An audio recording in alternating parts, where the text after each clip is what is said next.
Welcome back to another dividend investing video. I know it's been a while since I did an update.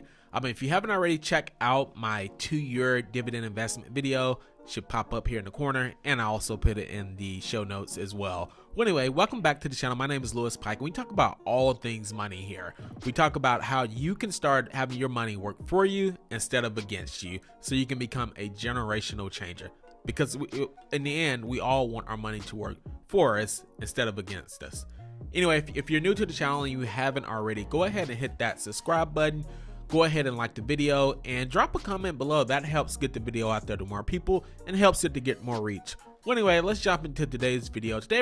We're going to review my dividend portfolio. We're going to go over how many dividends and what I got paid in the month of January from just passive income from money that I've invested, that I'm investing on a monthly basis, and how much came in from this month. So let's jump into the video. For this particular video, I'm going to do a video on the computer screen. I think it'll be a lot easier for me to walk you guys through, guiding you through the computer instead of me talking on the camera, so you guys can actually see the numbers. So let's jump into it. All right, so now we're back here. So now we are in my Betterment investment account, and I've done a more in-depth video on this. If you want to go watch the 2-year Betterment video, go check that video out, and I will give you a rundown of kind of my portfolio. But for this video purposes, we'll cover high level, but then we'll go through and break down the actual dividends that I earned just for the month of January. So let's jump into it.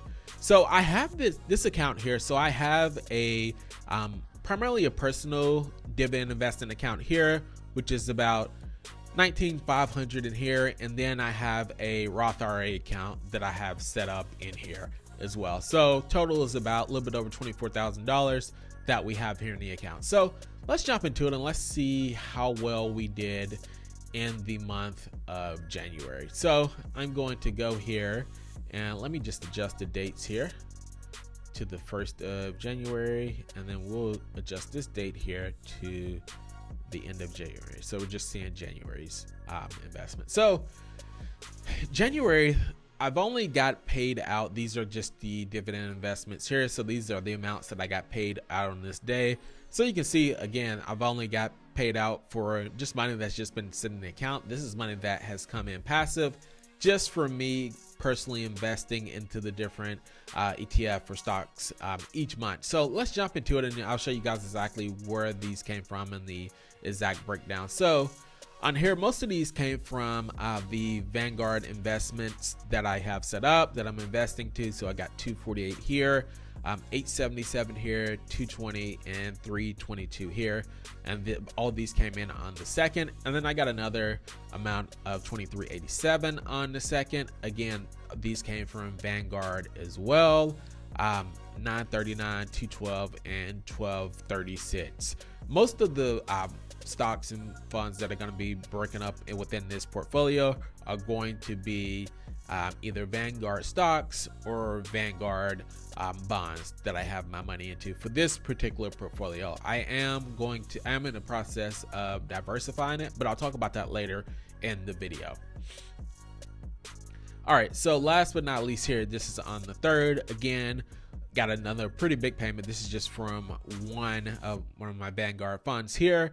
Again, $33.35 that I got here on the 3rd. And then that is pretty much it for what I've received so far for the month from Vanguard as far as dividend investing.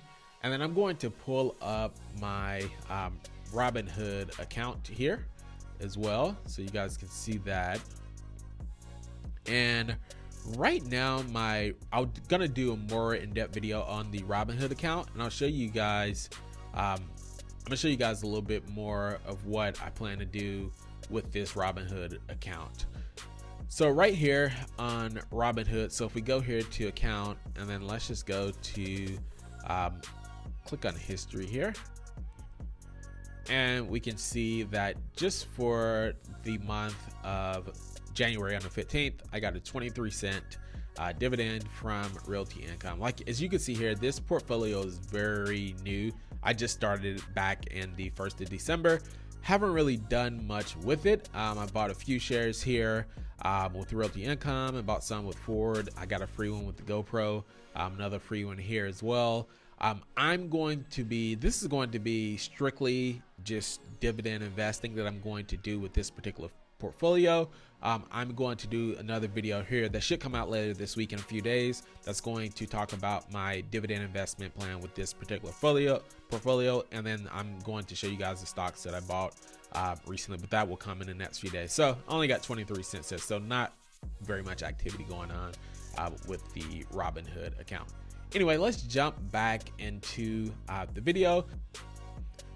All right, so you guys just saw my portfolio for the month of January. So the next video that I do, hopefully I'm making some changes to the portfolio. So I'm moving off of Betterment and over to M1 Finance for my growth. I'm calling that my growth or passive income portfolio. So I'm moving that over to M1 Finance. It takes about, I don't know, 10 to 15 days when you're moving from Betterment to M1 Finance. That's part of the reason why I haven't done an update in a while of the portfolio, and I haven't been actively putting money into that portfolio. So I missed the 1st of January and I missed the 1st of February just because it's taken a lot longer for me to get my funds moved over, and I didn't want to continue putting money into that account while I was in the process of getting it transferred over. So I just have that money waiting. Once I get it transferred over, I'll make some big deposits into my M1 Finance account to catch up for the 2 months that I missed of investing into those accounts. So probably wondering why I'm moving over. Primarily it's just because it doesn't make sense, even though the fees aren't that much for Betterment, and I've liked the experience with Betterment. M1 Finance doesn't charge any fees, so it makes sense just to move over. In the long run right now, it doesn't seem like it's that big of a difference, but over time, this is a long-term play for me. It's going to make a difference in the end game, so I'm going to move over for M1 for now. And I just like the fact that I can have this as a mixed portfolio, and I'm able to buy actual like fractional shares as well using M1 Finance. Betterment's more of a robo advisor, so you just kind of deposit money in there and you can let it go. You can do that function with M1, but you also have the function to have more flexibility and more control over what stocks and stuff you buy and purchase using M1 Finance. Now that I'm a little bit more versed on investing, not saying I'm perfect, not saying I know it all, I'm learning more and I'm more active and I have more time to put towards it.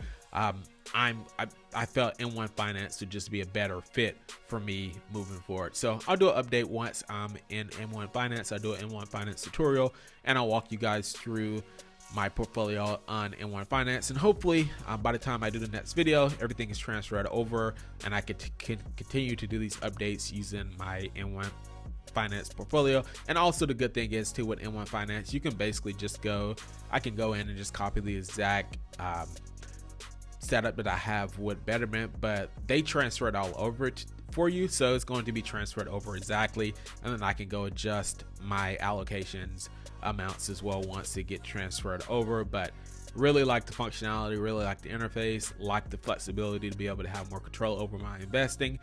If you're currently using M1 Finance or you're using Betterment and you've had a good experience with both or not so good experience, please drop your comments down below of your experience with either one. But anyway, that is my dividend investment video for the month of January. January typically is a slow month for investing. A lot of the growth starts to go down unless you have Tesla, which is probably a video for a whole nother subject. It's just going crazy right now, but for the majority of it, dividends are slow this month and the stocks are down just because everything's closing, end of the year numbers are coming out. So January is typically a slow month. But see you guys on the next video. If you haven't already, go ahead and subscribe to the video, subscribe to the channel, like the channel, click the little notification bell, make sure you get notified each time I drop a video.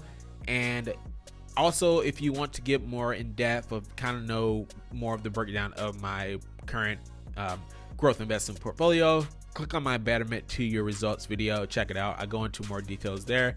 Anyway, I'll see you all on the next video. Have a good one.